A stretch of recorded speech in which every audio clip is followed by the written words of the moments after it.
आहे.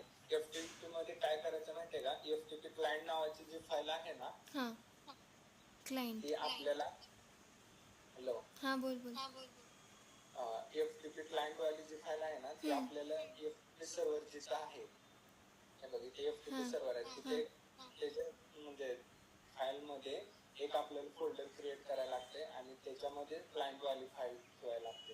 ओके. बघ मी इथे FTP क्लायंट नावाची म्हणजे एक फोल्डर आणि त्याच्यामध्ये क्लायंटची फाईल क्लायंटची ठेवायची आणि त्या फोल्डरच्या बाहेर साईडला सर्व्हर वाली ठेवायची. ठीक आहे. आणि मी आता याच्यासाठी एक नवीन गिट बॅश ओपन करतो. हे नॉर्मल डेस्कटॉपवर ठेवायचं ना? डेस्कटॉप म्हणजे प्रॅक्टिकल करताना म्हणते का? म्हणजे फाईल आता आपण क्रिएट केली तर ती डेस्कटॉपवर पाहिजे ना? तसं काय नाही, सरांनी नाही तसं काय सांगितलं. तू कुठं पण ठेवू शकते फाईल एक्सप्लोरर मध्ये. म्हणजे C ड्राईव्ह D ड्राईव्ह मध्ये एक फोल्डर तुझ्या नावाचं क्रिएट करून त्यात करू शकते. ओके. डेस्कटॉपला जरी केलं तरी चालेल, कारण परत लगेच रिमूव्ह करायला होतं, त्याच्यामुळे काय एवढं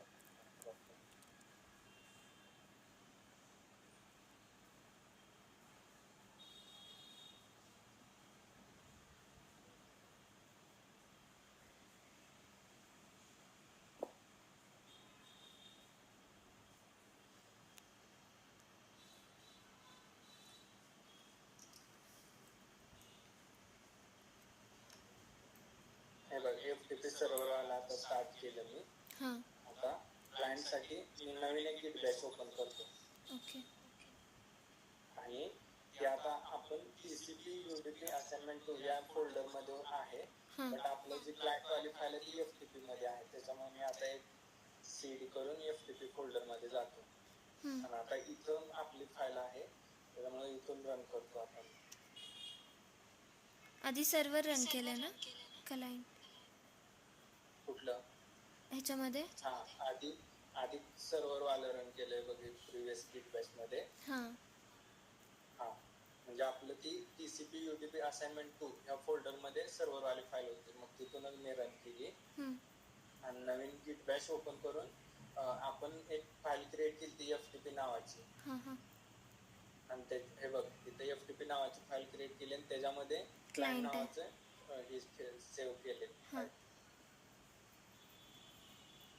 हॅलो हो, कळालं.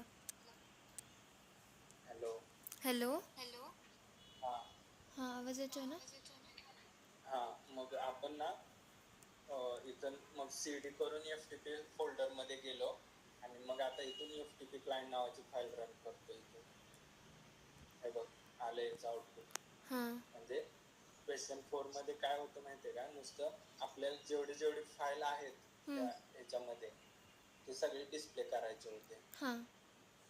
हॅलो कळलं.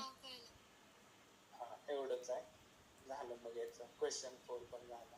म्हणजे फक्त फाईल क्रिएट करायची, बाहेर सर्व्हर असलं पाहिजे, आतमध्ये क्लायंट असलं पाहिजे आणि टर्मिनलवरती सर्व्हर रन करायचं आणि गिट बॅशवर क्लायंट रन करायचं, एवढंच. आणि हे एंटर केल्यावरती सगळे फाईल दिसणार ना? एंटर केलं की याचं आउटपुट हे आहे, म्हणजे तुझ्या जे फोल्डर मध्ये जेवढे फाईल्स आहेत. ते सगळे डिस्प्ले होणार. ओके. फोर्थचा आन्सर आहे. थर्ड वालं बघतो होते का एकदा.